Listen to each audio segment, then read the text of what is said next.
like the older.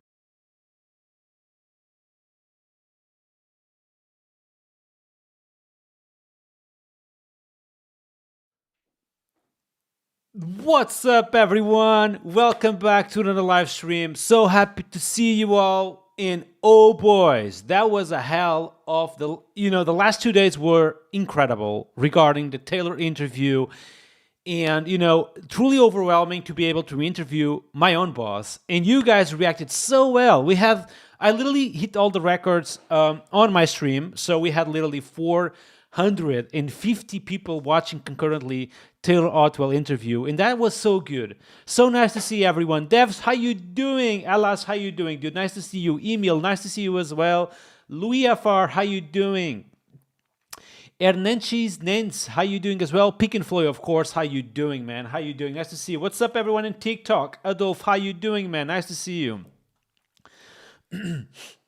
Devs Buddy is saying the following: finally, I'm back to watch you live. Thank you, dude. I really appreciate, man. And before we start, I do have some news to you. Okay, I do have some news to you all. Okay, so let's just focus a little bit today. Okay, first of all, we are literally streaming today again without music. Okay, some of you told me that actually without any music whatsoever, it's pretty cool. So we are not actually having any music. So I hope you guys enjoy this. Okay. Edgar is saying, man, I missed you. How you doing, man? Missed you too, man. How you doing? Go for it. What's up, dude? Nice to see you. BS, how you doing, man? Pick and Floyd is saying the following: really enjoyed the video. I've seen him with a few interviews, and this one had different questions. That's right, man. Like when I was interviewing Taylor, literally, 2 days ago, my thinking was everyone already interviewed Taylor. Okay, so people know like how did he start with computers, people know where he lives, people know who is Taylor. So I just immediately jumped into some of the questions that I wanted to know the answers. What is DD? Like, what is the origin of DD? Like, all those cool questions. And that was awesome. You guys reacted so well. And I didn't even like my own video. Like, what the heck, man? I'm going to fix this right away. Here we go, chat. And this video is live on my YouTube channel. In case you haven't checked this already, go to my YouTube channel, Taylor Otwell exclusive on my YouTube channel. Just a small thing. I have my second YouTube channel right now. Call it Nuno is Paper Cuts. Okay, Nuno is Paper Cuts is a second YouTube channel I have, which I'm going to send you the link. And what this channel is about is kind of simple. It's literally all my shorts on the desktop format. So if you enjoy content like shorts, but you want to see them on the desktop format, just subscribe to my second channel, call it Nuno Maduro 2, which is called it Nuno Paper Cuts, and what it has is all my shirts from my main channel on the desktop format, okay? I know that some of you like this kind of content, so here we go, a second channel for you all. Today we are doing 3 things, chat. 3 things. Are you guys ready? The first thing is we are reviewing POVILAS Laravel Daily Starter Kit, okay? So in case you don't know, POVILAS Corp is a big YouTuber on the Laravel ecosystem, let's say. The Laravel Daily channel has more than 150K YouTube viewers, subscribers, and he also owns a company. And today, we are literally checking his own starter kit, which apparently is a Blade-only starter kit. So I'm not expecting to click here on the composer.json and see any live wire whatsoever. Okay. So we have this source code all open. I have literally cloned the repo here as well, so we can literally play with this a little bit and see how does it feel for us. And I have as well the React starter kit to compare a little bit. And I'm going to also open my own starter kit, which I haven't actually released yet. I don't know if you guys know, but I have actually my own starter kit with Junie rules, with all of the cool things we love, but I haven't actually released this yet. But we can compare POVILAS starter kit with my own starter kit as well. So we are going to do that for the first part of the live stream today. And then, if time allows, we are going to react to this video, which is Software Engineering Job Market in 2025. A bunch of you actually Talk to me about how is, the job market in 2025 for software engineers. I have my opinions. On this topic, and I want to share with you all, okay? I want to share them with you all, okay? Meltroy, how you doing, man? Nice to see you. Logic BR is saying, if it doesn't model UnGuard, I'm not using it. You can still add that your own, literally, My own starter kit always have the model UnGuard, like if you go here, providers, app service provider, well, you should have the model UnGuard. Is this the one? Is this the correct Laravel starter kit? I think it is. Oh, because I'm using the Laravel Essentials package, I don't even need to do model UnGuard. It just comes by default. I don't know if you guys know this, but I literally released a new package called Laravel Essentials. Here we go. And what this package does, it's kind of just, the things we always do, like strict models, automatic eager loading, optional unguarded models, immutable dates, like all that crap we always do on an app service provider. It just comes automatically with this package, okay? In case you haven't checked it already, here we go. Here we go, chat. And by the way, chat, we are doing a couple of experiments today. Again, live streaming without any music. So let me know in the chat if you prefer some country music or if you prefer these live streams without any music. Modestus, thank you so much for a €5 contribution on YouTube channel. You are awesome, by the way. You are awesome, okay? For supporting me financially on this journey, man. You are absolutely awesome. Matthew Brian is saying, good interview with Taylor. Thank you, thank you. Monique from TikTok is saying, if there is any PHP term license giveaway, I don't do any giveaways, dude. I'm sorry, man. Hajar is saying the following: we need the end of the Essentials package. It will be mandatory on every Laravel package. Honestly, it's kind of ready for the release. I don't know why I haven't released it already. I should probably tag the V1 and announce this package. It's indeed ready, man. It does everything it needs to do, like strict models, automatic eager loading, optional unguarded models, immutable dates, forced HTTPS. Everything is just better with this package. And honestly, we should probably... Oh, I literally forgot about this. Did you guys know that this package literally has this make action command? Like literally a make action command. How cool this is. Oh my God. Pick and Flow is saying the following: when I notice the music, I usually enjoy it, but usually just focus on the rest of the stream. Yeah, I'm going to be honest with you, Pick and Flow. Actually, I think having music, a bunch of people don't like the music because they like to have their own music. You know what I mean? Oh, yeah. Logic BR is saying the following: I think forced HTTPS could be only in production now. I use PHP Artisan Serve to work on the port 8000. Let me see. I think the forced HTTPS might be already just in production. Let me just double check that. So I'm going to go here, force HTTPS, and no, it's effectively for every single environment. Interesting. I may have to consider this indeed and make it just for production is actually a very good choice. I think you're right, Logic PR. I think you're right. Roger is saying, you rock, man. Thank you so much. You rock too, man. Modest is saying the following: your content is really nice. I am on the way of a senior level now, and I took good advices from you. Thank you, thank you, thank you. Ellen from TikTok is saying the following: what is the role of actions in Laravel? Oh, dude, that's a whole new topic. That's a whole new topic. I actually have a YouTube video just on that, okay? So go to my YouTube channel, Nuno Maduro, and search for actions, and you will find a bunch of videos just about that topic, okay? Here we go. Clean Laravel controllers with actions-informed controllers. Laravel Actions, the secret sauce. This is probably the one I like the best. By the way, chat, Laravel Cloud, which is a full product, is full on top of Laravel Actions. With Taylor, I have literally disclosed all of that topic, okay? Taylor did talk about actions as well on my YouTube channel last week. So that being said, I think we are ready to go. Okay.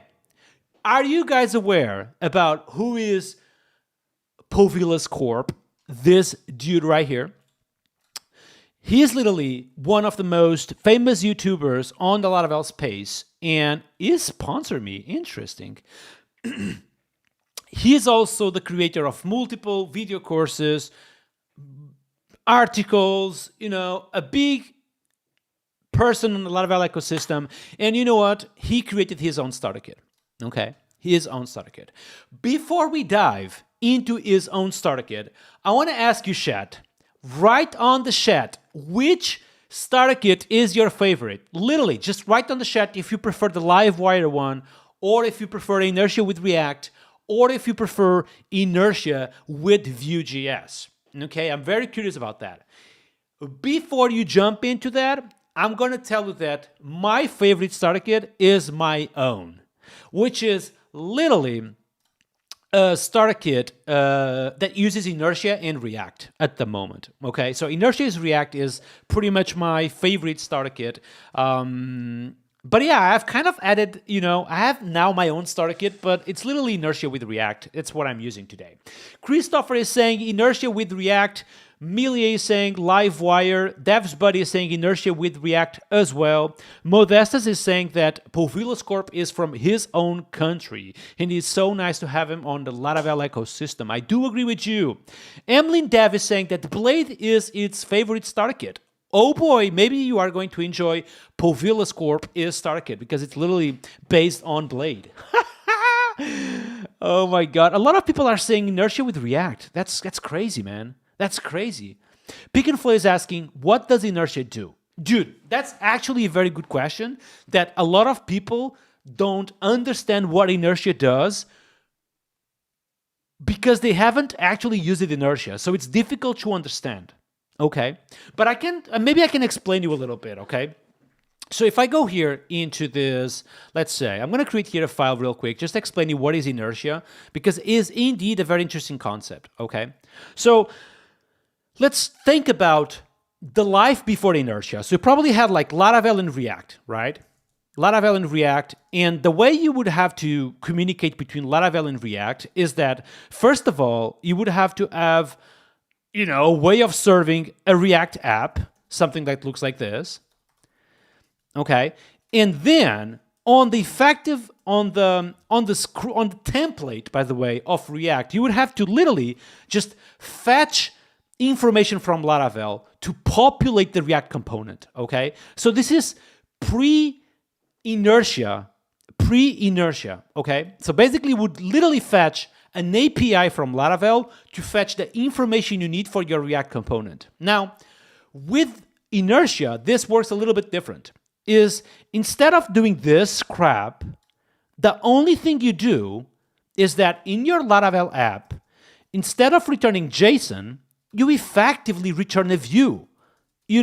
Like literally a regular view, like users index, okay, with all of the users. And then in your React component, you just do this.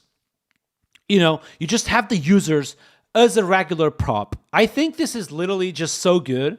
And then you can just map the users, do whatever you want to. So this is literally with Inertia in between, okay? So Inertia, what it will do is that it will load this React component page with this prop automatically, will act as a protocol between your backend and your frontend. Honestly, I think Inertia is an awesome concept, and I've been using it since I have discovered it, basically. Yeah, you need to give it a try because it feels like Livewire, honestly. Just forget the syntax on React. If you forget a little bit React in JavaScript, it feels like Livewire, literally, or it feels like Blade. You are returning a view with props and it just works. You know what I mean? I see a lot of people are saying just Inertia with React, but nobody is actually saying Vue.js, which is crazy, man. A lot of people talk about that they still love Vue, but I see Vue less and less, especially in the Laravel ecosystem. And the cloud is fully built on Inertia and React. Okay. That being said, you guys know today on Laravel we have 3 starter kits. So if I go to Laravel starter kits, you will see that we have literally 3 flavors, okay? Flavor number 1, Livewire. Flavor number 2, React. Flavor number 3, Vue, okay? 3 flavors on Laravel. So this is our official starter kit that Laravel provides to you. All of them come with chat, with chat UI, at least the inertia ones. And this one comes with Flux UI. However, Laravel Daily decided to do their own starter kit, which is something really cool, by the way. It's a community starter kit, just like I have done my own starter kit as well. And they went with a blade-only approach, okay? I don't know about you, chat, but I wouldn't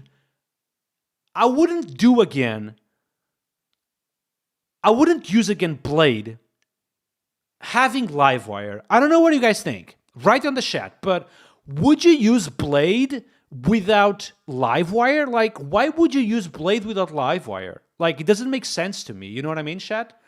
If you want to use Blade because it's just PHP, just use Livewire and enjoy all the power of literally a reactive front end. What do you think about this, chat? For me, it feels immediately confusing. Like, why would you start an app using just Blade if you can use Livewire? You know what I mean?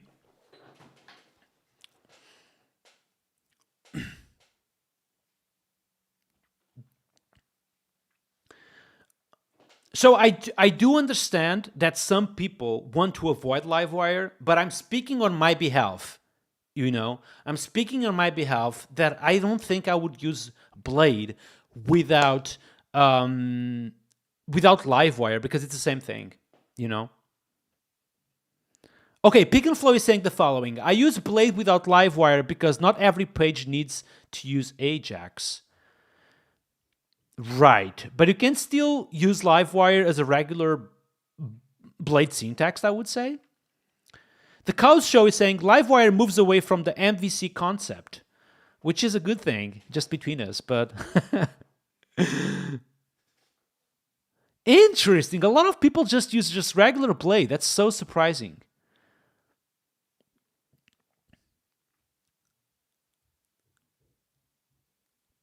Dev's Buddy is saying, if I need reactivity in my projects, I will go with Vue in React instead of Livewire.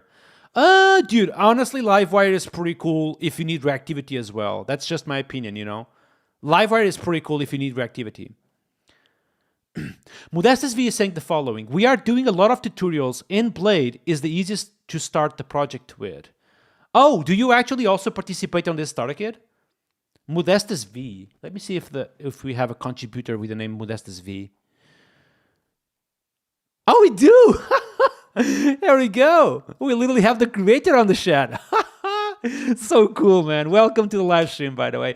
By the way, chat, if you don't know me, my name is Nuno Maduro, PHP and Laravel developer, streaming Mondays, Wednesdays, and Fridays. If you enjoy my content, please put the like below. If you enjoy my content, please, for the God's sake, it's literally for free, put a comment below.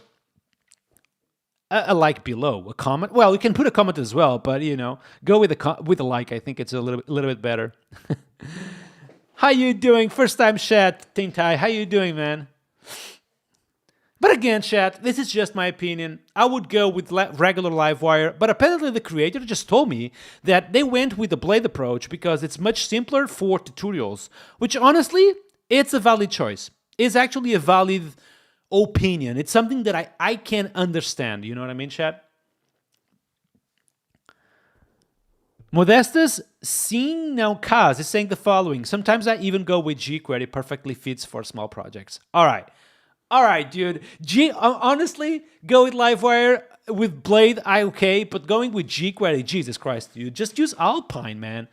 If you need some sort of, behavior like that, just go with Alpine, GS. You get everything you need.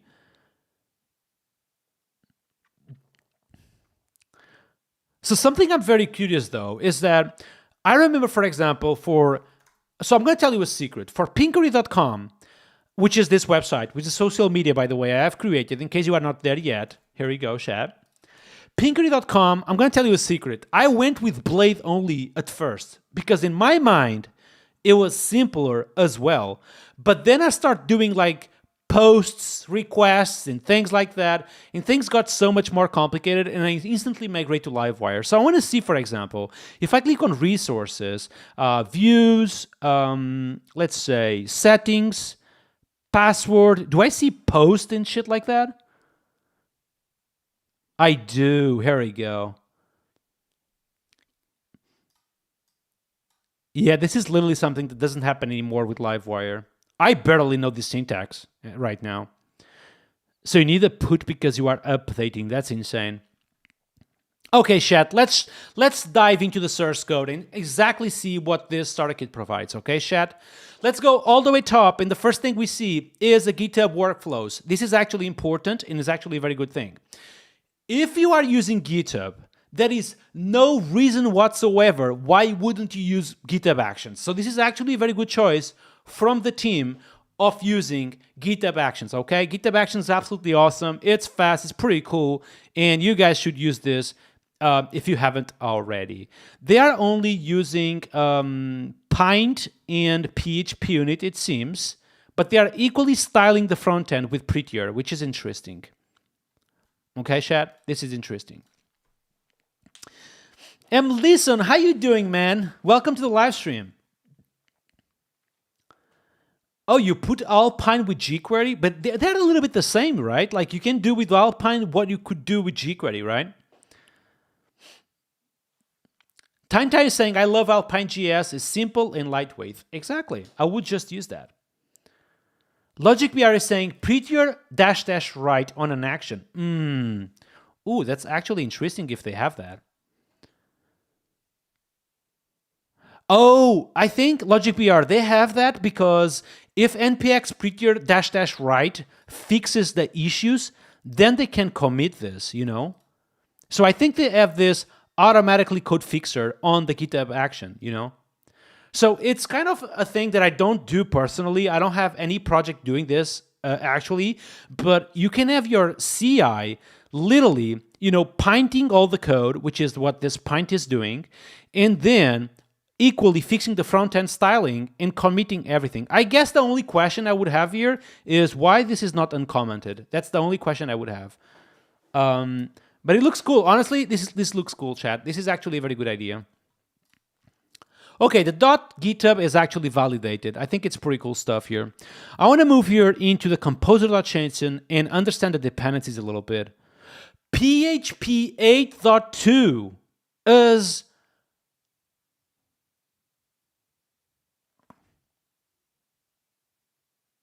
Okay, I don't think you are allowed to use PHP 8.2 anyways, because Laravel 12 is PHP 8.3 only. Let me double check that for you. We're about to do a pull request, chat. Oh, it's PHP 8.2 Laravel? Oh my god, now I'm surprised. I didn't know that. That's insane. So Laravel is PHP 8.2, therefore they have PHP 8.2. Apparently, they are using the Blade UI kit, which is something from my very good friend Dries Vince.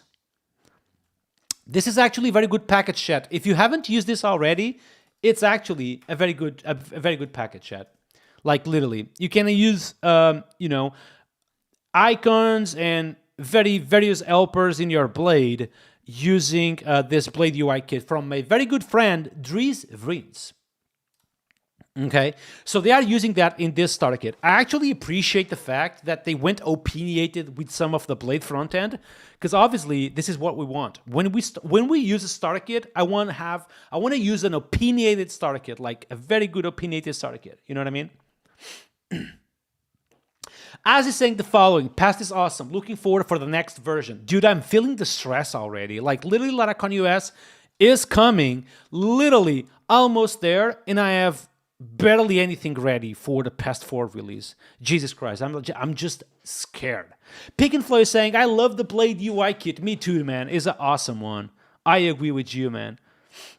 LogicBR is saying the following. This is weird. The only case this style fix would work on the CI is when I have no commits with no verify. I don't know, man. Maybe they, you know, there is something there. But I think their intention was literally just fix and commit the fixes. That's it. DevBuddy is saying the following, like all the good things from your starter kit in Laravel Essentials. Wait, what?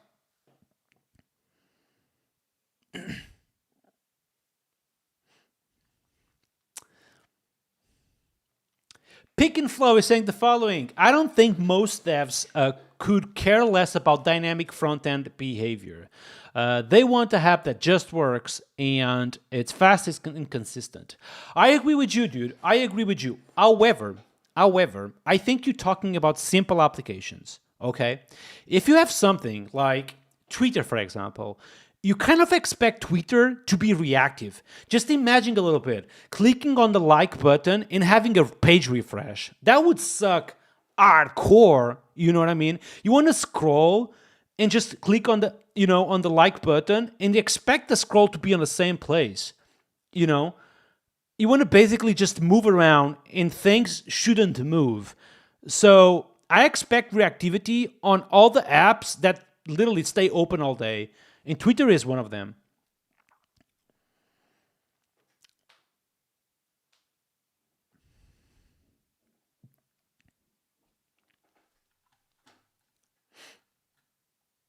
Dev's Buddy is saying the following. I'm starting building my own starter kit, initially with React and Inertia. It's a clone from the official starter kit, but I'm going to add some awesome features. That's awesome, dude. That's awesome, man. Good evening, Mutsi. How you doing, man? Even View on Laracon. Yeah, man. That is awesome speakers, by the way. Okay, that is actually awesome speakers. That is Taylor, of course. That is Nuno Maduro. I don't know who this guy is. Joe Tenenbaum, Joe Dixon, Aaron Francis, TG Miller, Evan View, Mary Perry, Will King, Tom Carey, which is the president of Laravel. Inso. What is this? What is this? What happened? Member for 5 months, Inso. Thank you so much. Premium sponsor on GitHub. Let's go. On YouTube. Thank you, thank you, thank you. You are absolutely awesome. Thank you, thank you, thank you. Diego Nogueira is saying the following. I'm from Brazil. Every day I watch you. Great work. Great tips. Thank you, man. By the way, chat, Tom Carey is the president of Laravel. Literally, the president. Is not only a very smart dude, but an awesome leader. You guys are going to love him so much. I'm pretty sure about that. Colin, James Brooks, Leah, Chris, John, Thierry, Dave, Tim McDonald, Risa, Jeffrey Way. Ooh! I literally forgot to tell you, Chad.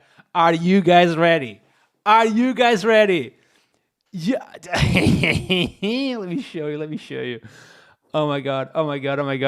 Here we go. What is this? Leave me alone. Okay. I literally tweeted today 100 likes, and I'm dragging Jeffrey Way to my stream to make him answer the geekiest Laravel code questions ever. Okay? And I asked for 100 likes, where you guys answered with 300 likes. Okay? So in light of what I just have seen, okay, I literally contacted Jeffrey Way and I told him, dude, you need to come, like people on my stream, they love you. People love Laracast so much. You need to literally come to my stream to have a chat with me. And he said the following. Just schedule the day. In June, I will be there. So I'm proud to say it's not like out yet. 16 June, Jeffrey Way will be here with us for an awesome interview, just like we have done with Taylor Otwell. I think it will be awesome. Chat. Jeffrey Way, props for Jeffrey for coming. I think it will be awesome, chat. Can we call him President? Mr. President? I don't think so. You can call him Tom Carey. Okay, chat. So Blade Icons here. Tinker, which is cool. Font Awesome, which is equally cool. Faker, Larastan. Ooh, it comes with Larastan by default. That's a bold decision. Larastan by default on POVILAS Corp is starter kit. That's actually a very good choice. Congratulations. Which level are you using, by the way? Let's go all the way down and check that. phpstan.neon, level 7, chat. I told you, Seth. Level 7 is actually a very good level, okay? I want to know your opinion, though. When you use phpstan, which level do you use? I typically go with level 6, level 5, especially for web applications. I want to move fast. Level 7 is a strict level, and I cannot even talk about level 10, which is kind of the craziest one. Which level do you use, by the way, on phpstan? Let me know. Code Cannon is asking, are juniors engineers cooked? Today, on the second part of the live stream, we are going to talk about the software engineer market, and I'm going to tell you if junior engineers are cooked or not. Get ready, dude. Stick around because we are going to talk about that, all right? Juniors are cooked. TLDR. Okay, everyone in YouTube is saying level 6, 7, or 8. 6 or 7. Yeah, I think like between 5 and 7, 8 is kind of the ideal scenario for PHP standalone Laravel. I feel like more than that is kind of overkill. You don't need that. Lower than that, you might be open for bugs in your code, okay? By the way, on libraries, though, I do use level max. Level max on libraries, but on web apps, I don't do that, okay? Okay. HMK is saying, I will be attending at LaraCon Denver, and I hope you will be there so I can meet you in person. Dude, I will meet you there. Tari is saying, max plus bleeding edge. Jesus Christ, dude. By the way, bleeding edge is literally like the craziest level in the planet. So, you know. Okay, let's go. Starter kit, composer.json, and we were understanding that this uses Latastan. Great choices here. Pale, okay. Pale for logs. Dude, I created this it's kind of crazy. I created this, and they are not using past though. Interesting. They are not using past or PHP Unit 12, which probably should. Let's do a pull request chat real quick. I'm going to fork this repo. Go all the way down. You are making changes to probably don't...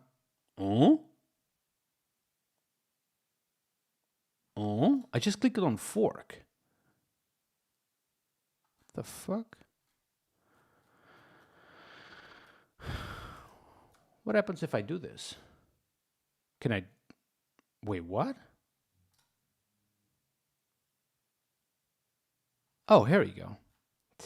Create pull request. Use PHP Unit 12. However, PHP Unit 12 is not available on PHP 8.2. It's probably the reason why they are using PHP 11, PHP Unit 11. Interesting. Okay. Never mind, chat. No contribution today, huh? No contribution. Nino is saying, what is your thoughts on Fast API? I haven't used it, Fast API, dude.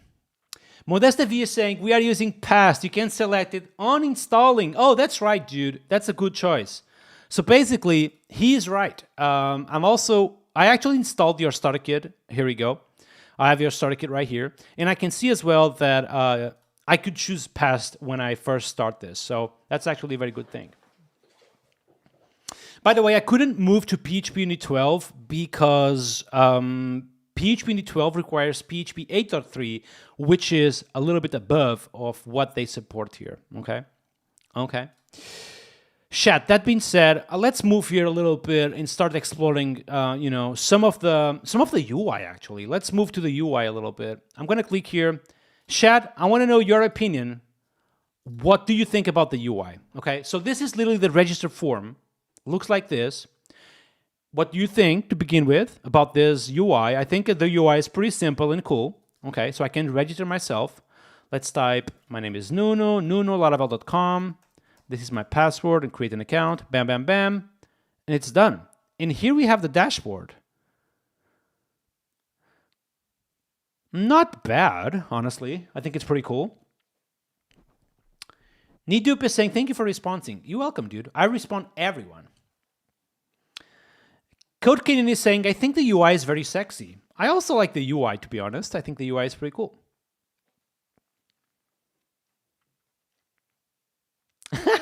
Ernesty Sense is saying, I would give the authentication layout a 4 out of 10.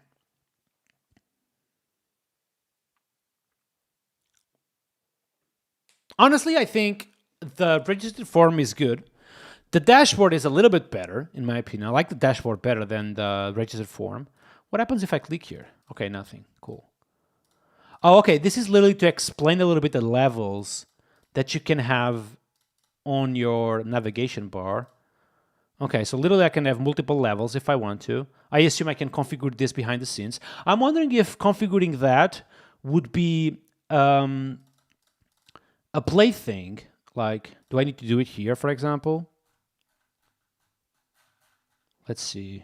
Components, layouts. Here we go. Sidebar link. Okay. Authenticated layout. Is this the one? Example 3 level, for example. Okay, so I'm gonna open this. If I search for this.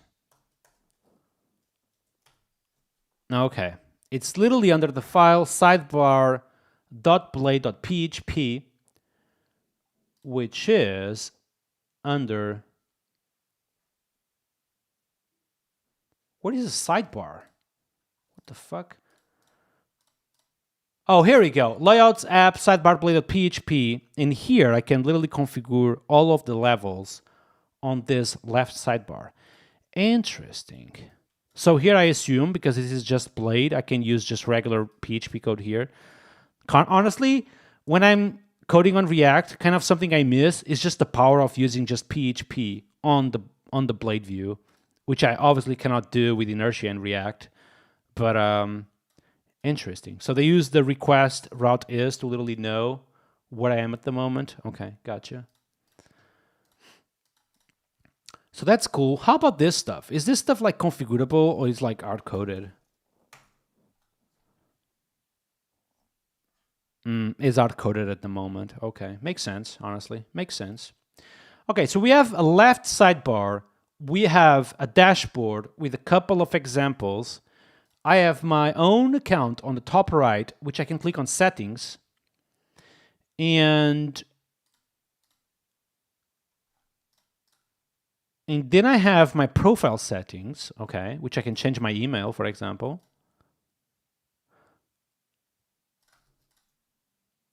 Ooh. Okay. So this is a full refresh. Yeah, because they have the flash thing on top. This is literally like back in the days. Jesus Christ. Code Cannon is asking if I like front-end dev. I don't, but I have to do it. You know what I mean? That's it. That's it. Oh, they have appearance. I can use dark mode. Here we go. What do you guys like better? Do you like light mode better or dark mode better? Which one do you like the most, chat? I think I like the light one better, but let me know. Dark mode.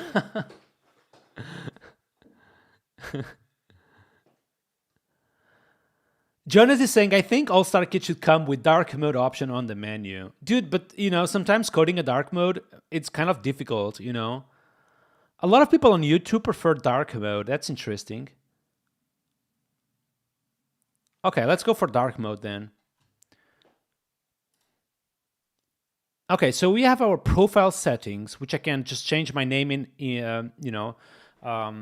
email. I can delete my own account. I can change my password, and I can have the preferences, the appearance. This is simple. I can log out. I can log in. This reminds me of Breeze. Don't you guys think? This honestly reminds me a little bit of Breeze, almost. In terms of, you know, features, literally. There is no two-factor authentication, anything, just regular Breeze almost. True, right? It's totally okay for Blade only. I agree, man. This is actually cool. Let's go here into the code itself and read a little bit about this. Okay, if I go to HTTP controllers, I have literally my base controller. I'm not fan of the base controller. I told you guys already. You know, on my starter kit, you don't have a base controller. I wouldn't use the base controller for anything, really. What do you guys think? Do you guys use the base controller in Laravel? I don't use this, man. Like, why an abstract controller? Like, literally. You know, I never use this. Do you guys use this?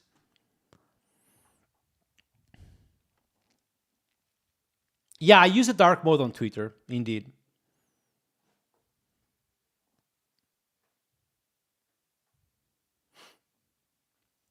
When using inertia with Vue and React, are you writing tests? Yeah, so basically I write inertia tests, but I also have browser testing.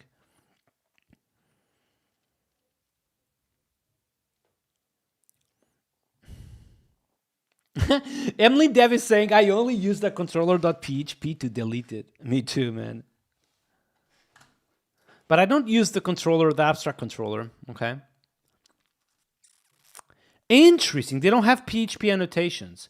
Honestly, chat, I need to fix my brain because I always add this little PHP annotation because on my brain, it's like a little bit of space between code, which I do like to see, but it's honestly useless. You guys agree that this stuff is totally useless and we shouldn't have this, right?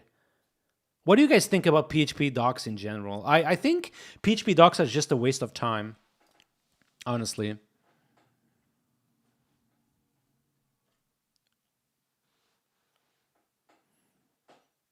Oh yeah, but I don't use the the controller anymore, dude, honestly. Big true, right? The PHP docs thing? I delete docs? Okay, yeah. So I think it's a good thing that they don't have actually any documentation. That's cool, man. No PHP docs whatsoever. That's awesome.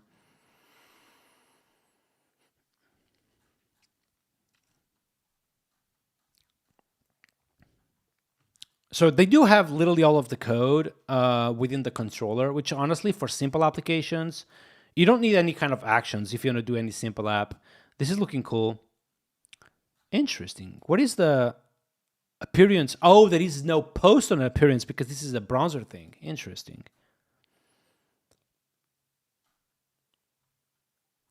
Exactly. The width is literally the flash thing. So on the front end, I just do if session has the status, I'm going to display this. This is literally like back in the days. Jesus Christ. Front end is so much more complicated than this right now, man.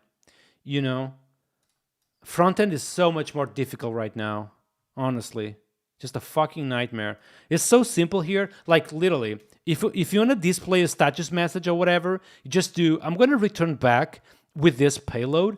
And then you just access the payload like this. Bam, that's it. You have a status message. If you were to do something like this on React, Jesus Christ. It wouldn't be like that, I can promise you that. Roberto is saying PHP docs only for custom arguments. You mean like PHP stand stuff? Yeah, I agree with you, man. Bunkers is saying I find PHP docs useless. Yeah, I agree, man. I should work on that, honestly. Because if you go to my starter kit right now, my own starter kit, for example, like for example, you go to app providers, app service provider.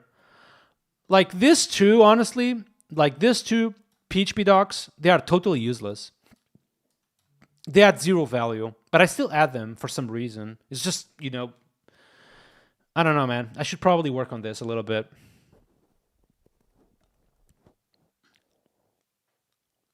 Codecan is asking if it's easier to become a great backend engineer than a front-end engineer. I think both are difficult to become great software engineers, no matter what the position is. So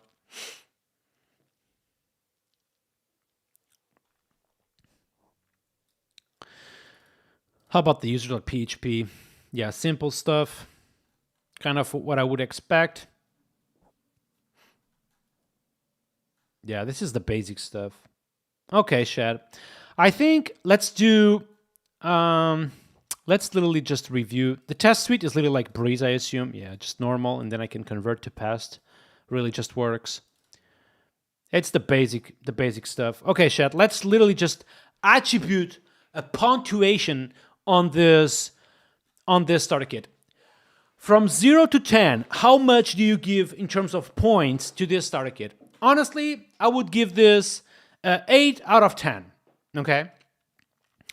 I think it's not a 10 out of 10 because it's not using Livewire, and I do think like if you are using Blade, just go with Livewire, honestly. It's just a better option in terms of front-end stack, Livewire, okay? So I would go with 8 out of 10 just because of Livewire. And, there's a few things I like. The simplicity, no PHP docs here and there. That stuff is really cool. I like the fact that it's powered with testing.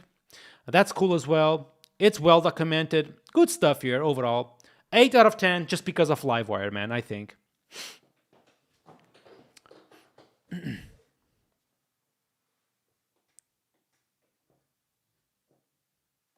Okay. People on the chat are saying 6 out of 10 and 7 out of 10. Yeah, that's a good punctuation as well. Good job here. What is this index.php? Oh, I literally created this. Okay, never mind.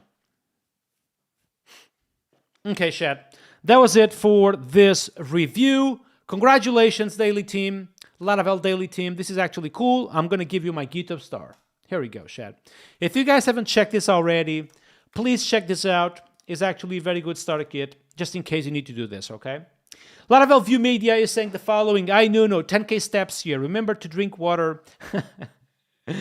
Yeah, man, honestly, I did gym today, legs day, and very important, doing sports every single day, chat. If you guys work from home, and if you stay in your chair all day, please, for the God's sake, get out.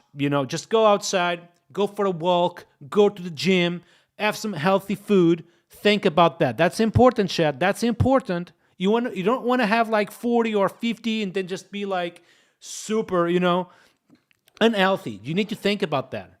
Get out, go for sports. Okay? All right, chat. Let's move on to the second topic of today's live stream. The first half, we literally reviewed the starter kit from POVILAS Corp, which is honestly a very good one. Congratulations, POVILAS Corp and the Laravel Daily team. I think very good job overall. Modestus V, congratulations as well, and thank you for sticking around a little bit. Let's now move to the second half of today's live stream. By the way, chat, in case you don't know me, my name is Nuno Maduro. I'm a PHP Laravel developer streaming Mondays, Wednesdays, and Fridays. We have more than 100 people on YouTube. You guys are so good. Thank you, thank you, thank you. If you don't follow me yet, please give me a follow on my YouTube channel. I have literally publishing videos every now and then, and if you enjoy my content, give me a like and a subscription if you can. As a reminder, I have now a second channel called it the Nuno Papercuts. If you enjoy like literally the kind of short content but still kind of for desktop, you can go for this second channel where I have all my shorts on the desktop format. That being said, we are now moving to a second part of today's live stream. We are going to talk about the software engineer job market. And I have my opinions about how the job market is today. I think that is multiple things who have impacted the job market, and they have impacted a lot. The thing that most impacted the job market is remote working, okay?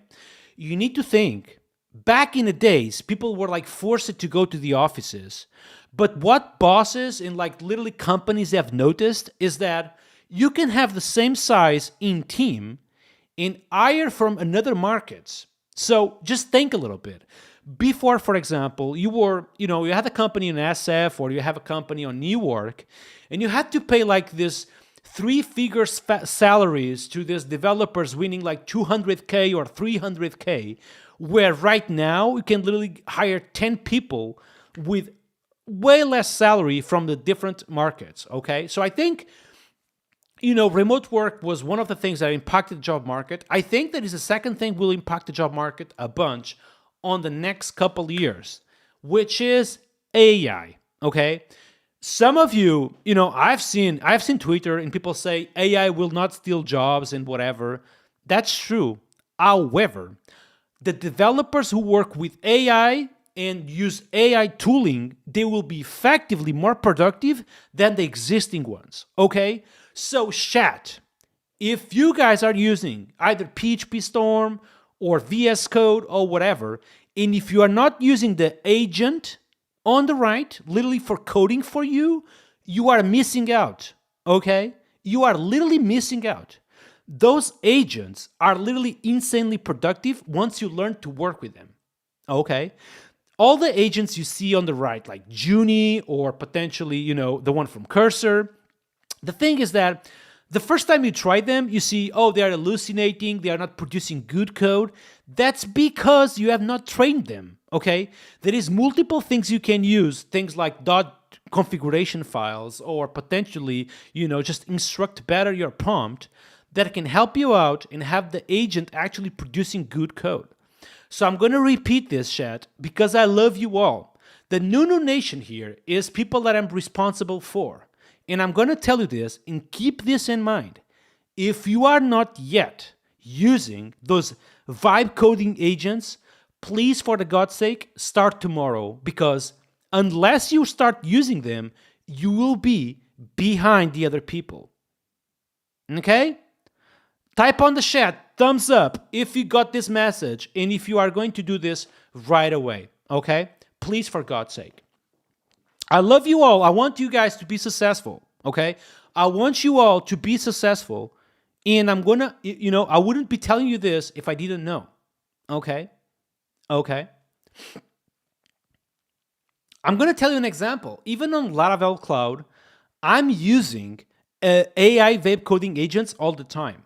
And it's not like for bootstrapping or coding an entire feature. It's literally for small things which are annoying and take time. I'm going to give you an example. Sometimes I have coded this feature, but I'm missing a few tests. At the same time, all my PHP stan is failing, for example. Okay, so what I do is that I'm going to start fixing the tests while I ask Junie or Cursor to literally go, can you run Vanderbean PHP stan and adjust the PHP annotations while I fix the tests? So that small situation right there saves me some time. All right, chat? All right? And we're not cooked, chat, like literally. I mean, you see out there a lot of people mentioning things like we are all cooked. That's not true. However, you need to literally keep up with this tooling, okay? You need to literally keep up, all right? The vibe coding, sentence can say a lot of things. However, if you use the agents in the correct way, they can make you more productive. That's just the reality, okay? I have multiple examples on Laravel Cloud where I was much more productive with vibe coding, okay? With agents. I'm going to tell you agents, okay? Anyways, we talked about AI, we talked about remote working. I want to see this video about the software engineer job market in 2025, okay? And I'm going to react to this video, and I want you guys to react as well, okay? We are doing this together to understand the job market. By the way, before I jump to this video, Jesus Christ, today I'm hot with the hot takes. Still about the job market, something very important is being aware of your value, okay, chat? This is very important. You need to be aware of your value to understand if you are being underpaid or not. Okay? I know people that they are much better than me, but they are making way less money than me. Okay? Just because they're not aware of their value, they are not aware of the market, and they don't follow the market, So something you really need to do is just keep following the market,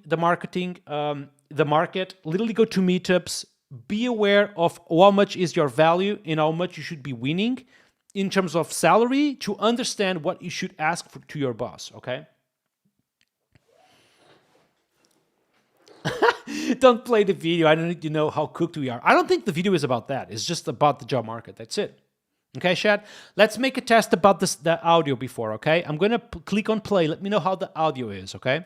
Today I'm getting real on some major shifts in our industry over the past few years, and I want to break down what's actually happening here. I'll focus on 3 key areas that are reshaping our industry, and that's AI, outsourcing, and the broader economy. Now stick around until the end. Okay, just by the way, when he mentions outsourcing, I don't know how much he's mentioning remote working, but effectively, if you outsource the coding in your project to developers who need much less money from different markets, it's kind of the same thing. The broader economy, I don't know what he means.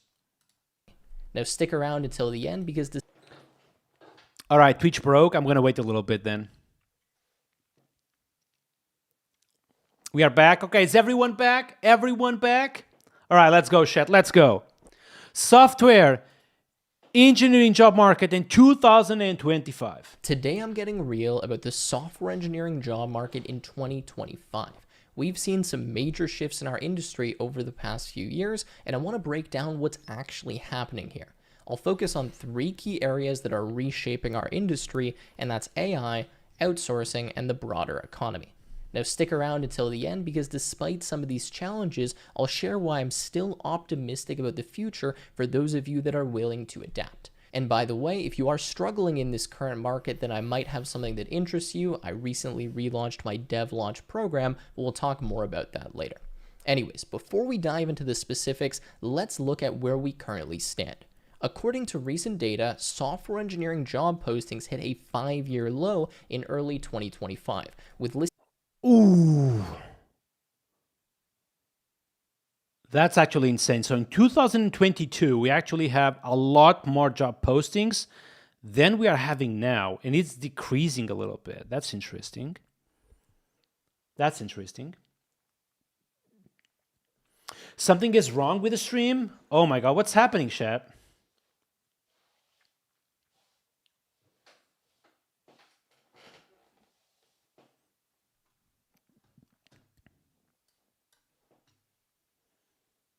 Okay, refresh the stream, chat. Refresh the stream.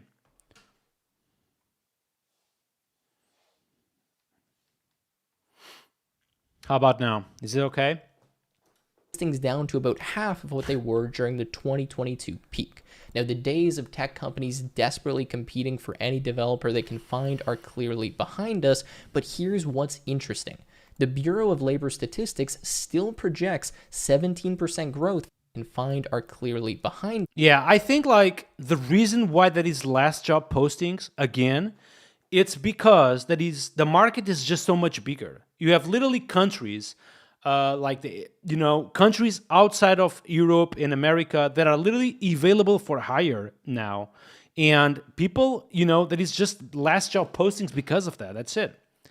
But here's what's interesting. The Bureau of Labor Statistics still projects 17% growth for software developers from 2023 until 2033. Kodkin is saying the following: I think it's important to differentiate because the job market in Europe is better than the US. I think if you think that your market it's the only one in Europe, I think you don't need to think that way. Like literally, if you are in Europe, you can work for the US. If you are in the US, you can work for Europe. You know what I mean? I think that's the biggest difference, and that's the reason now we see so many differences. It's because literally people now, they can work for various countries just easy, This is much faster than the average for all of the other occupations, and that means the market isn't dying, it's just transforming. Now, I've personally witnessed this transformation firsthand while training junior developers. The landscape has fundamentally changed, and we need to understand why. Now, let's talk about the elephant in the room here, AI. Tools like GitHub Copilot and advanced LLMs are already handling significant portions of routine coding tasks. I think this is kind of true, but these tools are very far from replacing an actual developer, okay? I think this is just my opinion, okay, Shad? And I've worked with the most powerful coding agents you can think of, and none of them can effectively replace a person yet, okay? This is just, I don't know if you guys have seen any case out there where, actually an AI system can effectively replace a person. I haven't seen that yet. Because these AI, tools are good understanding prompts, but not actually requirements in people. So, what do you guys think?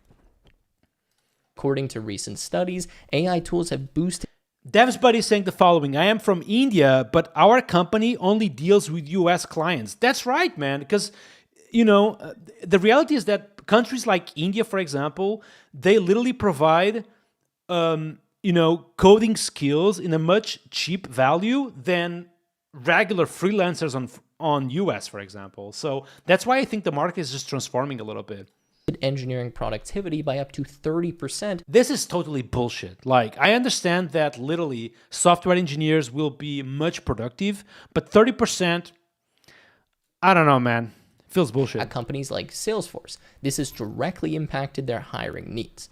Now, what I'm seeing is a clear shift in who's getting hired. The demand for AI research scientists, machine learning engineers, etc., that has completely boomed. This is totally true, by the way, because people literally expect their web applications to be much more AI ready. For example, when you perform a search query, even like a little search box, it doesn't work anymore like with typo tolerance. That's not enough.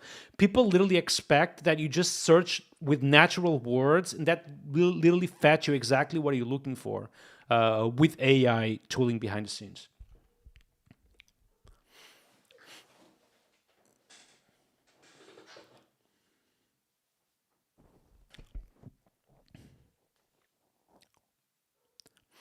Ananda is saying the following: how much of a software engineer is writing code? AI can write code right now, but it cannot do an engineer's job. Exactly. I mean, I do write code every day, but it's probably like 30% of my day is actually writing code. I do agree with you.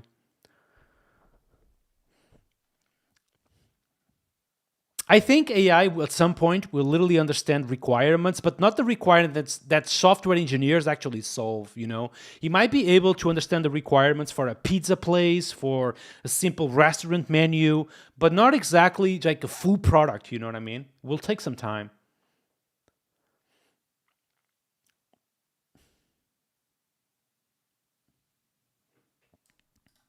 Job openings grew 80% for AI scientists and 70% for machine learning engineers since 2023. Meanwhile, demand for mobile engineers, front-end developers, and data engineers dropped by more than 20%. By the way, Chat, this is actually an area which I think will be really impacted. Like literally, every single position which is front-end related, either that to be mobile applications or front-end engineers, I think will be actually impacted by AI because people, this is just my opinion, I may be wrong here, but I think like in 10 years from now, people won't anymore go to websites, literally. Just they go to their chat AI system and they just say something like, find me an hotel between 100 and 200 euros that allows me to sleep close to whatever and does this and that. And this chat agent will literally connect to an MCP server behind the scenes, and we don't need front ends anymore. That's why I think like literally front end engineers and mobile engineers in general, we are going to see a drop because literally this front ends, it won't be actually front ends anymore. They will be MCP servers literally that connect to their backend. Kizzy, thank you so much for the Prime subscription. Thank you so much, dude. I really appreciate Chad.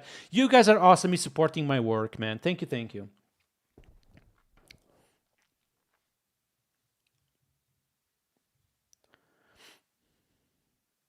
I agree with you, Mohammed. AI vibe coding will not definitely replace yet software engineers. I agree with you, man. Kiza is saying the following: I work with Laravel since version 4.0, and thank you so much to vibe coding. Now I can code a front end. I can focus on DevOps and backend because I don't need to be an expert. That's awesome, dude. In that same period. Now, here's where I want to get brutally honest, and this is something that I've witnessed personally while training developers. Most new programmers aren't actually learning how to code anymore. They're learning how to prompt AI models. They rely on tools like Copilot and Claude to generate code without understanding the fundamentals of what makes that code work. When I sit with junior developers now, I notice that they struggle with basic problem solving and algorithmic thinking. And that's... Is this true, Chad? What do you think about this? Do you think this is true? Like literally, juniors and new software engineer students are literally behind in coding skills because of they just use AI prompting? Do you think this? I wouldn't be surprised though. I wouldn't be surprised if this is true. And honestly, if this is true, we are going to see a bunch of not well-coded applications in the future. Because if they fully trust AI for having these tools out there, oh my God. Oh my God, man. Oh my God, man. I would never trust AI generated code blindly these days. That's how much I can tell you. I would never trust blindly AI generated code these days. Okay?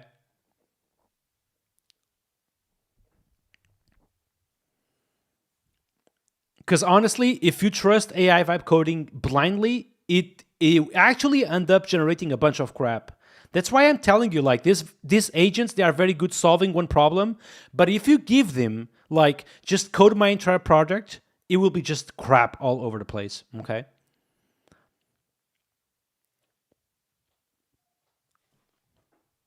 Because they've outsourced all of that mental work to the AI models.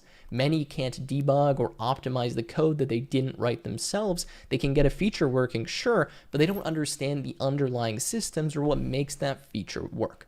This actually creates a massive opportunity for those of you who are still mastering the fundamentals. If you're someone who truly understands data structures, very good, chat. algorithm. This is very good and very important, chat. This is very important. Sometimes, like, you have this feeling like, I don't need to learn this anymore because AI can do it. Do not think that way, okay, chat? Again, I care about you, okay? I care about you. So if you think, for example, it's not worth to learn Tailwind CSS anymore, that's not true, okay? If you think it's not worth to learn PHP anymore, that's not true. Just learn the basics, because all those basics and fundamentals will literally help you out in the future, okay?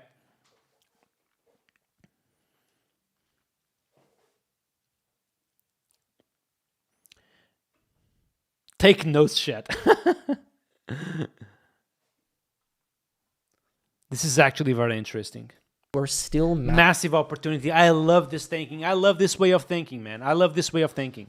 You know, you can actually become better than your peers just by literally keep grinding, man, and becoming good. It's awesome. Mastering the fundamentals. If you're someone who truly understands data structures, algorithms, system design, and computer science principles, you're becoming increasingly rare and, in my opinion, more valuable. Because honestly, I'm going to tell you something. When you go to a job interview, they will not ask you if you know Cloud 4.0 or whatever. They will ask you, like, can you solve which design pattern will solve better this problem, for example? Okay? Think about that. Valuable. The bar for senior engineers is actually rising, not falling. Now, this is exactly why I'm relaunching my DevLaunch mentorship program. In outsourcing, companies have realized that not all next major... Okay, now he will be talking about the outsourcing of developers. I think he's talking about remote working, but let's see. Factor that's reshaping our industry, and that's outsourcing. Companies have realized that not all great developers need to come from the United States. The global IT outsourcing market reached $617 billion in 2024, and it's projected. Honestly, I think this is the reason of the layoffs. I'm gonna just say that, all right? I think the reason why we see so many layoffs right now, it's because these companies in US, especially the biggest ones, they have the software engineers making $250K a year, $300 a year, and they have these huge paychecks. And you know, they just think about this, like, let's just fire randomly some people here, and honestly, this will make us like 10 million a year, and just hire after that like 100 people from different markets. Honestly, I think the reason why we see so many layoffs in 2025 is just as an excuse to literally fire some people with huge paychecks, so then they can hire from different markets people winning way less. I don't know what you guys think. Do you think my idea is absurd? Let me know in the chat. Write on the chat, what do you think? Projected to exceed $800 billion by 2029. Around 64% of IT leaders globally now outsource their software development, which is a huge shift from just a few years ago. Furthermore, remote work has completely changed how companies think about hiring. If your team is already distributed across time zones, why not include developers from Latin America, Eastern Europe, or Asia who might bring specialized skills at a lower cost? Now, I've consulted with all kinds of startups. I've ran my own teams. And what I can tell you is that more and more people are hiring developers from countries like Vietnam, Poland, Argentina, and this model is becoming the norm rather than the exception, and it's what I've been using personally as well when I need to get development work. Honestly, I think it's some of them overhire, but also I think that literally it's kind of one of the reasons is that they just have this huge paychecks. These US developers, they have huge paychecks, and it's just cheap, literally hire people from Poland, Asia, etc. You know, done. But again, this creates opportunity for those of us with the right skills. The developers who succeed in this environment are the ones who can communicate clearly. Oh, very understand important. Business context. Very important, chat. This is actually very important. Honestly, one of the most key advices I can give you is master English. Okay, chat? This is actually a very important thing, and I see a lot of very talented developers who don't get better job opportunities because they don't waste time learning the English, okay? So most of you, otherwise you wouldn't be here, you guys understand English, but there is a huge difference between understanding English and actually speaking English, okay? So I think you guys, not every one of you, but for those of you who don't actually speak good English, you should literally train your own English, okay? Do live streams, write articles, do YouTube videos, go outside and just speak for a day with your wife about or in English. And honestly, just train your English all the time because it can bring you so much more job opportunities, okay, chat? And also, like, if you one day you go do a job, like a presentation in English, you want to kind of master the English, okay? If you don't speak good English, honestly, it's the first thing people will notice. It's kind of sad to say, but, everyone likes to hear someone who speaks good English. My English is not perfect, but, it's becoming better every single day.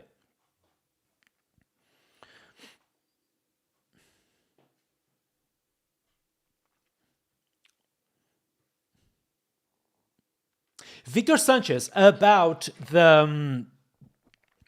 about keep learning. I always had this dilemma 1,000 times. The last one I remember, I said, if you use jQuery, you don't know JavaScript. Sometimes the entry point is not important. That's right, man. You can literally start learning JavaScript through React, for example,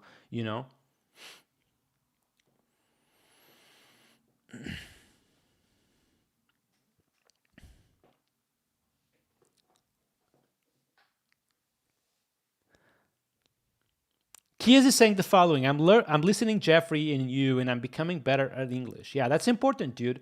It's important not only understand English, but also having yourself speaking English, okay? Keep that in mind. Again, chat, just to recap, learning English is a very important thing. Not only understanding, but speaking fluently. Okay, chat? And manage complexity across distributed teams. Technical skills alone are not enough anymore, and you need to be an effective collaborator who can add value beyond what can be easily outsourced. This is the number one thing that I see missing when I do hire outsourced developers: that communication, that professionalism, and kind of the work culture that you do typically get in a place like the United States. If you can really level up your communication skills, you're going to stand out, and it's going to be worth hiring you rather than bringing someone from maybe a more developing nation. Now, the third major influence that's no surprise is the broader economy. The end of 0% interest rates since 2020. Okay, this is literally, when you guys mention over-hire and COVID and blah, blah, blah, this is literally the broader economy. It's the economy factors, okay? When you guys talk about the COVID and people over-hire and, this is literally the third factor that he's mentioning, economy. Before that, he talked about remote working and AI, okay? Two has dramatically changed tech funding. VC investments have declined, startups are more focused on profitability than growth, and established companies are under pressure to demonstrate operational efficiency. Look, according to the Pragmatic Engineers analysis, software engineer jobs saw the biggest boom and bust in vacancies compared to other sectors. No other segment saw hiring more than double in 2022, and none has fallen faster in the last 2 or 3 years. What goes up fast also comes down fast. Now, what we're seeing... Yeah, one of the biggest reasons why we had this crash in the economy this year, it's because literally during COVID... Bronco, thank you so much! 5 tier 1 subs gifted to the community. I really appreciate. You already gifted 12, man. You are absolutely awesome. Thank you, thank you.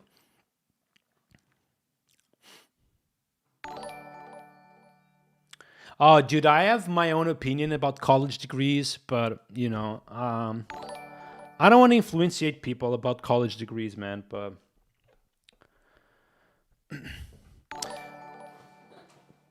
By the way, Shed, I think like one of the biggest reasons why the economy crashed so hard right now, it's because during COVID, they basically printed a bunch of money, so the market continues to work that way. And when you basically print that money, all the economy booms a little bit, but then it crashes. Again, like you said, what goes up always goes now down. is really just a market correction after years of completely unsustainable growth. There we go. Companies overhired during the pandemic when money was cheap, and now they're right-sizing their engineering teams, especially as AI tools make each engineer more productive. But this isn't all bad news. The fundamentals driving tech demand still remain strong. Digital transformation continues across all industries, cloud adoption is accelerating, and cybersecurity needs are growing. Companies still need engineers. They're just being more selective about who they hire and what skills they're prioritizing. You can no longer just get by knowing a little bit of Java. Broco, I really appreciate your support, man. Thank you for supporting my work, keeping my dream alive. Thank you.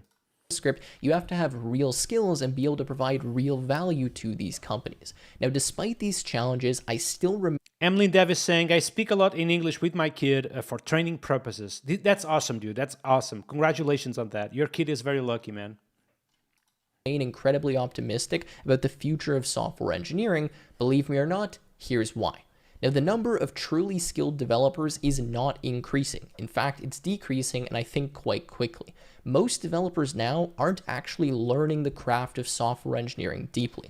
They're learning to be AI operators. Yep. This creates a massive opportunity for those of us that are actually willing to master the fundamentals and to put in the work.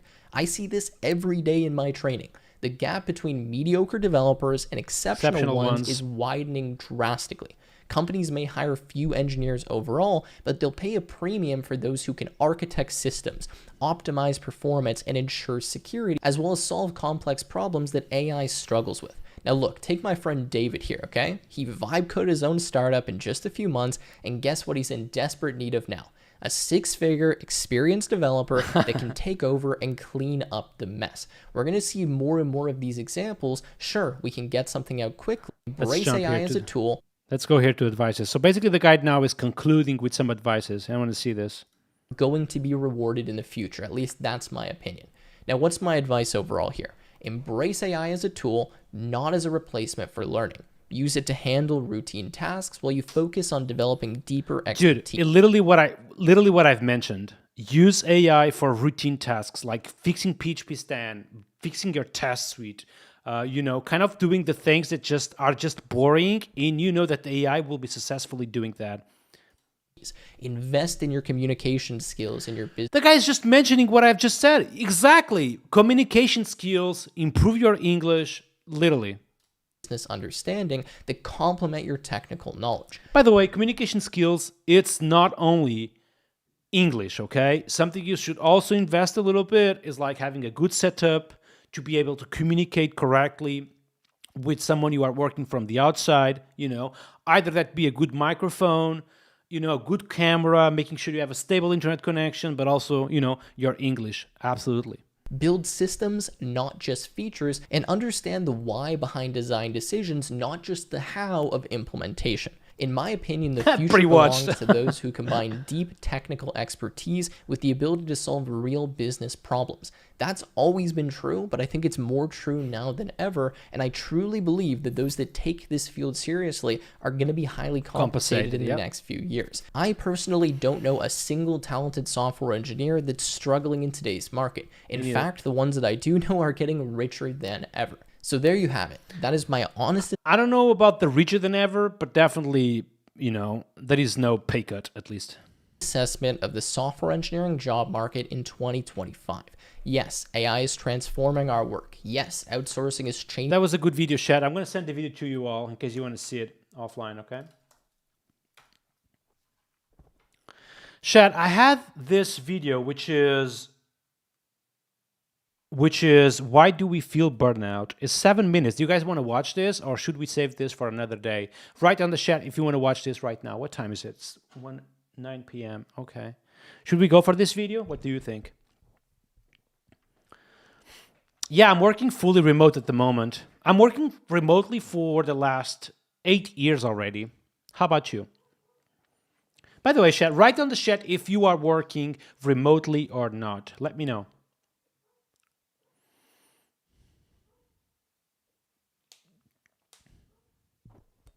Okay, so this video is from the Primagen, and the title is "Why Do I Feel Burned Out?" Okay,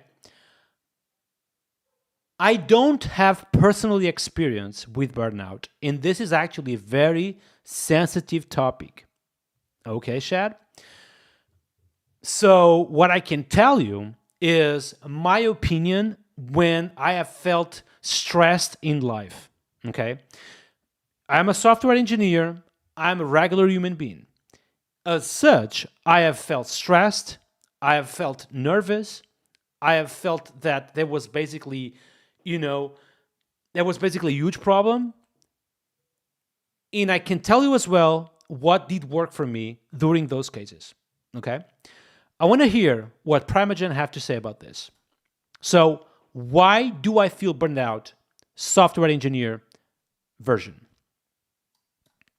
This question on Twitch actually fairly regularly, which is like, how do I avoid burnout? If I am being burnt out, how do I come back? How do I know that it's burnout? How do I get through burnout? And these are all really good questions. And for me, I feel like burnout has a lot of causes, a lot of factors, and there's no simple solution out of it a lot of the times. Sometimes I feel like there could be. And so I'm just going to simply dig back into my past experiences where I really did feel that same effect and kind of the steps I took to change it. So before he jumps into that, I'm going to tell you just some of my experiences, not with burnout. I haven't actually had any burnout whatsoever, but I did feel stressed at some point in my life, okay?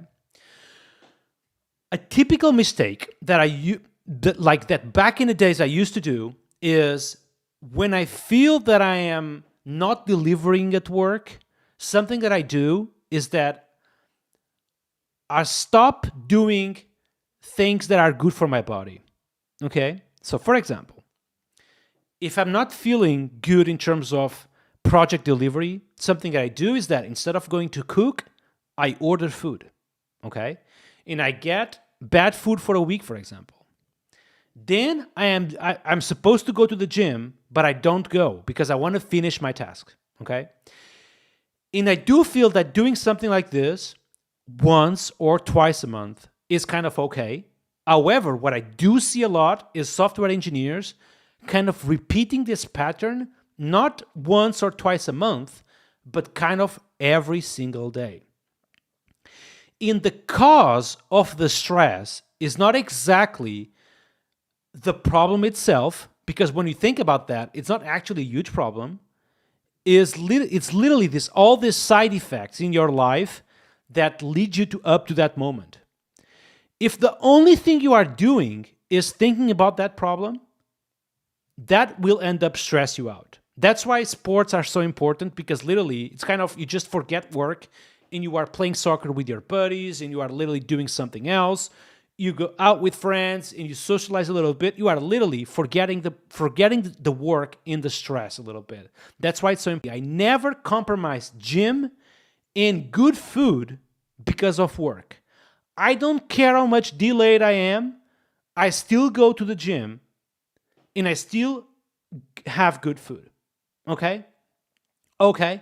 What do you guys think about this? I think like this, honestly, it might sound cliche, it might sound stupid, but in my opinion, this is key things to not feel stressed and potentially not to burn out. Burnout is probably a different topic overall, but probably like if you feel stressed for months, it would lead to something like this. What do you think, and what is your personal experience on this topic? Claude is saying, yes, it's a little bit different. Interesting. Okay.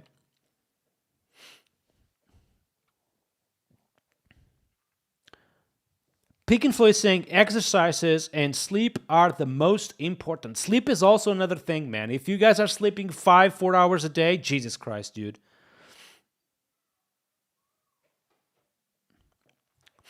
Kiz is saying, got some F, don't hear everything. Can you elaborate, dude?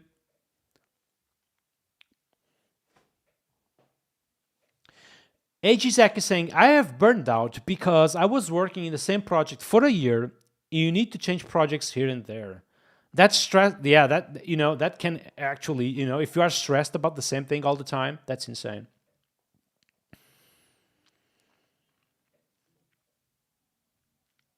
Bunkers is saying the following. For me, it's important to have nice people around me at work. If I don't have that, it stresses me the most. That's important as well, man. We talk very little about this, but, having literally soft skills that enable you to be a good person is actually very important, honestly. Like, people think about, art skills all the time, about being good at code. But honestly, soft skills are equally important, if not more important even, I'd rather 1,000 times working with a junior that is a nice person than working with a senior which is an asshole. You know what I mean? I don't want people who are mean at me at work. I want people who are nice at me, which is a pleasure to work with. You know what I mean?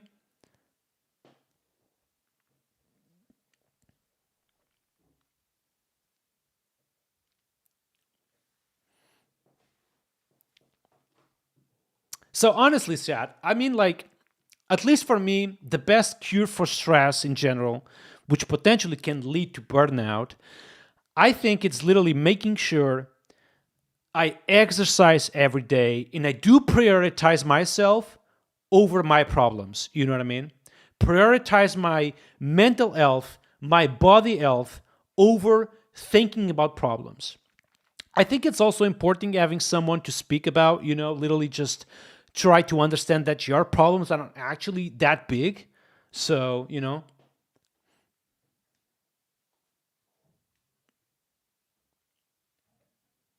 Goal Brief Free is saying the following. I burnout eats me when I am goal-less. That's actually also a very good point, man. Literally having purpose in life, it's so important. Having purpose in life is probably one of the, I mean, if I didn't have a purpose, I would be like literally already super bad because I don't live without that.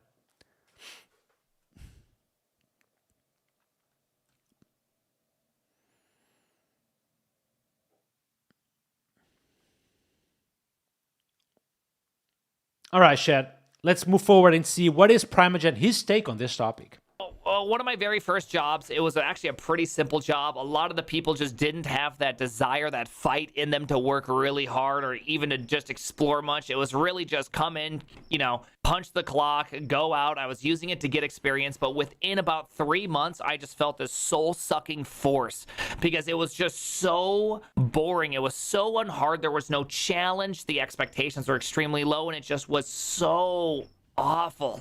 And that just led me to have this constant feeling like, right? Like I'd go there and I'd give like 25% as much as I could muster. And I found myself desiring to play video games all the time. I just had this constant desire to distract myself because it was just crushing.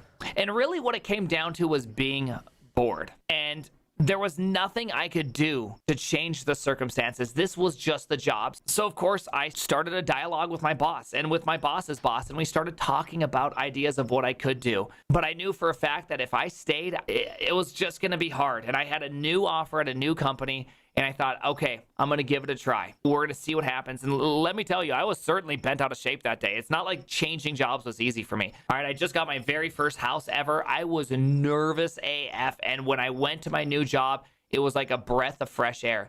People were excited. Just the energy alone just completely change things around. And that soul-crushing feeling I had for multiple months where I felt like I couldn't program any longer and I just hated. This is kind of important topic, by the way. We talked about this already, Chat. If you are literally the best engineer in your company, it's time to move. It's kind of sad to say, but if you are the best engineer in your company and you are not learning anymore, it's kind of time to move, Chat. Like literally, probably what happened with the Primogen.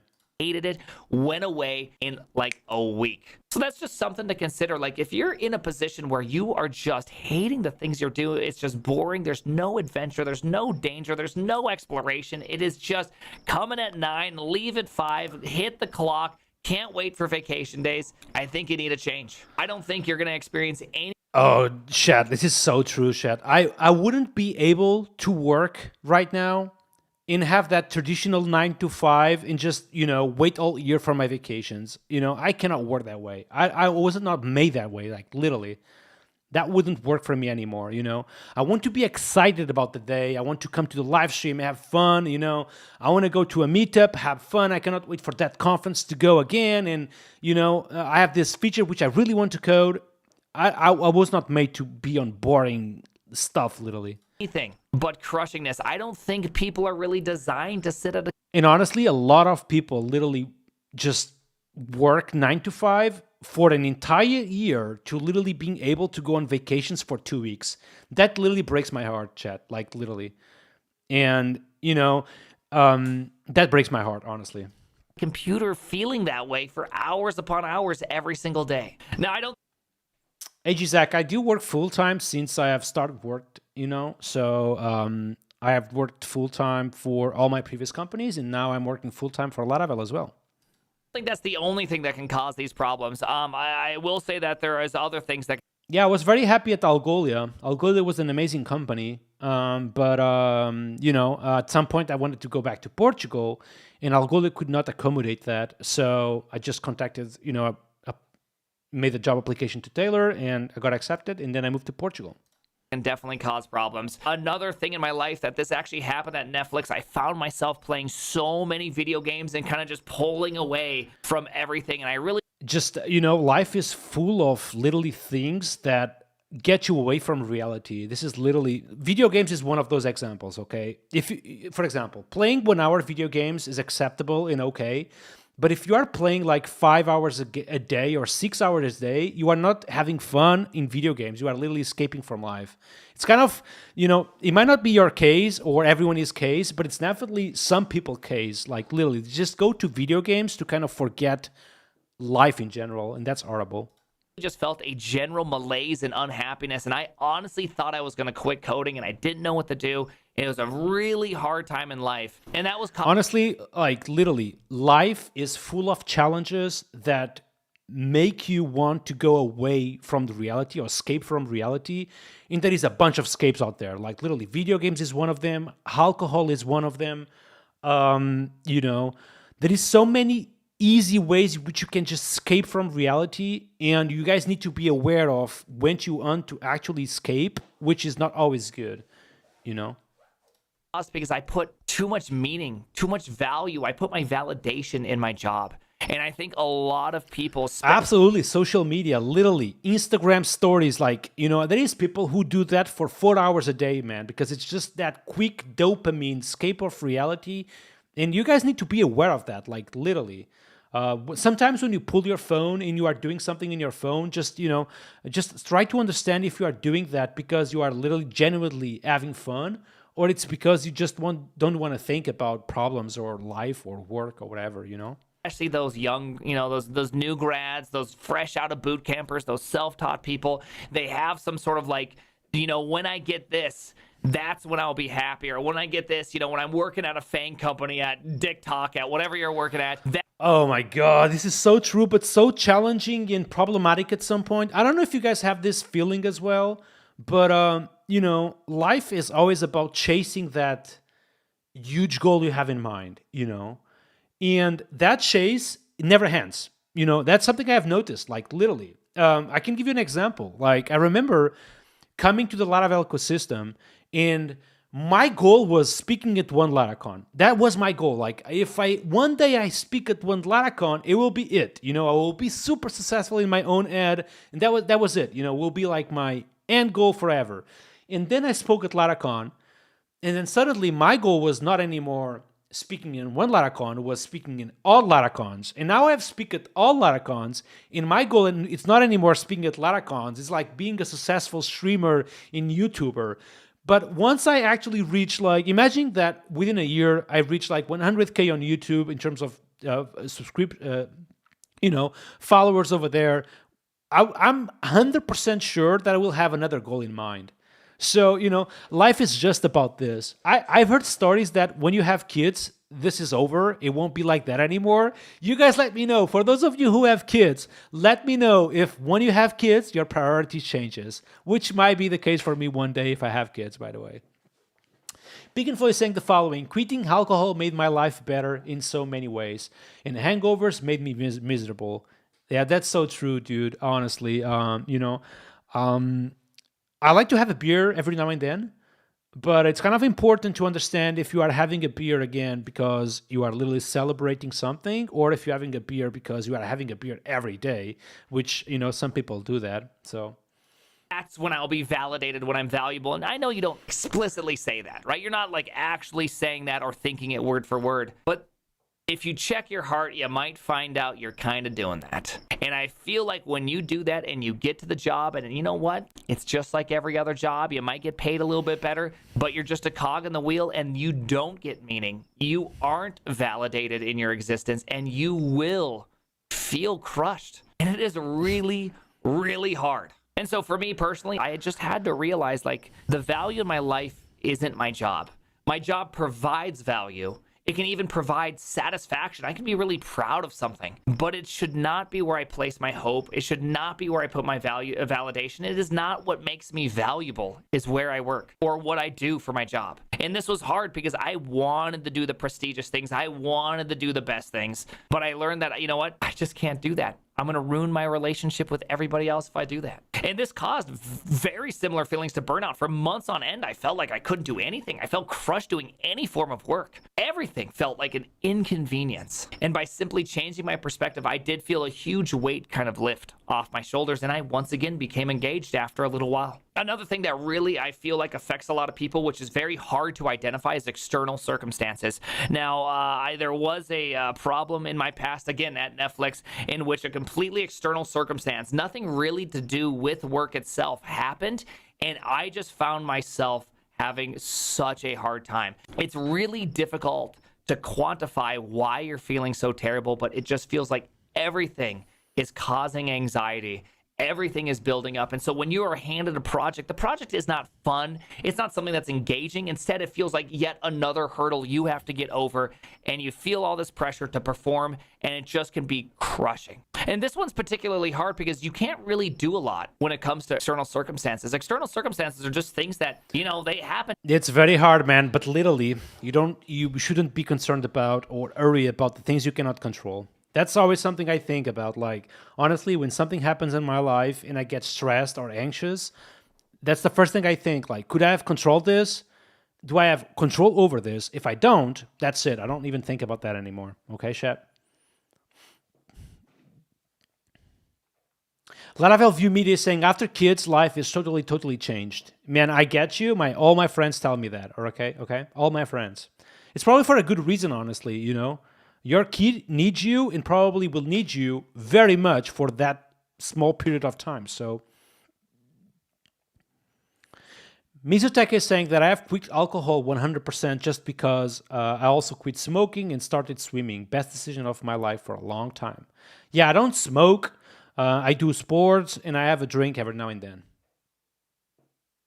Laravel View Media is saying the following. So I'm going to stop 10k steps in drinking water, lol, until my video is reviewed, which I have posted on the Discord channel. I'm going to review your video once I find the time, man. Thank you, man. Everybody, there are people, you will meet people that you have no idea what hellish thing is going on, and they just might kind of seem like an asshole, and you don't even realize like how much weight they have on their shoulders. So give grace to people that maybe... Dude, this is something very important, chat. This guy is always mentioning something cool, man. It's kind of insane, but when you guys feel mad at someone, you have no idea about the things they are going through. Like, this is something to keep in mind, man. Like, literally, when someone, for example, is mean at you, just don't assume immediately that that person is just super happy in life and they are mean at you because they want to. Sometimes people is literally, sometimes people are going through stuff which is really difficult, and just assume that a little bit up front, Who is this guy? Is the Primogen dude. It's probably the biggest tech YouTuber in the world.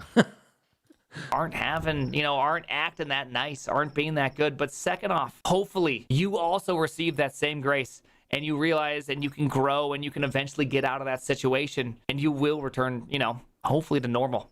Now, I know a lot of you will say, oh, burnout, you just got to take a vacation. You'll step away for a couple weeks. The reality is that if you're really experiencing some like just complete disconnect or fracture or bentness towards your job, taking a 2-week vacation isn't going to change that. You're going to come back and within 3 days feel the same. Stop trying to fix symptoms. Your burnout is not simply because you're spending time on a computer. That's almost never it. I have almost never met somebody that was just simply like, well, I just took a break for a week and it all went away. You know what? You probably weren't having burnt out. You're probably just simply tired of doing your job and you're kind of pissed off. You just needed a moment to relax. You see this a lot, like you hear all these things with fad diets, right? These people go on these crazy diets, lose all this weight, and within like 3 weeks are right back up to the previous weight. And why is that? Very important, Chad. I have been through that kind of situation where I want to lose weight like very fast. Never works, okay? I have been in the best shape of my life literally 3 years ago. And now I am a little bit back to the worst shape, because of this. Literally, if you don't build muscle, it won't work, okay? So trust me, if you want to have a very healthy body and literally being in the good shape like for multiple years, just build muscles, okay? Go to the gym and actually build muscles, okay? That's important.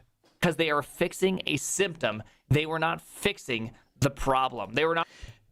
Geron is saying the following: I just turned in my resignation at work, starting a new job in 2 months. I was feeling miserable for the last year and half year, and for the last 1.5 years, performing way below my level and ability. Got close to a burnout, probably. That's awesome, man. Congratulations, dude. Congratulations and very good luck to the next job, man. I know that, in some countries, when you enter or when you deliver the resignation letter, you need to be there for 1 month or 3 months. But anyways, congratulations, dude. You are going to do great, man. Congratulations. Addressing what is causing these problems, and the same things happens to engineers. It just looks different. In fact, this happens to everybody in all forms of life. If you're experiencing these things, I strongly just recommend taking some time thinking about what's going on, what external circumstances are causing you just to have like high levels of anxiety, high levels of just issues or problems going on. Are you putting your hope in your job? Are you trying to get more than just simple satisfaction out of your job? You will not get that validation. Are your expectations all misaligned? Or are you just simply bored? You're not being challenged. You're living a life of mediocrity at all points. These things are going to get you. They're all going to add up. Sometimes it's multiple of them going on, but just take the time, reflect on yourself, think about what's happening. And then when you're done, just hit the sub button because I put my hope and my feelings in. Exactly. And we are done too. So hit that sub button, put a like on the video.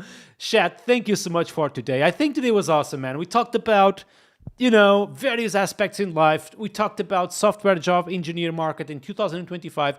We reviewed POVILAS, this starter kit. And honestly, it was good, Chad. If you enjoy this kind of content, please give me a follow on Twitch, YouTube, all the platforms you can think about. I really love you all. Today, I think it's over. Catch you guys next week. I'm going to enjoy my weekend, Chad. Who we are going to rate today, Chad? In case you don't know, on Twitch, you can always rate someone. Literally send all the viewers to one single stream. Let's see who we have online today. We have one of my favorite streamers ever, Maya Rainer, which is literally coding JavaScript, I assume. So I'm going to rate her.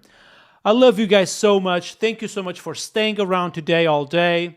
I really appreciate your support. Catch you guys next week. Enjoy your weekend. It is a requirement. Enjoy your weekend. Love you all and peace out.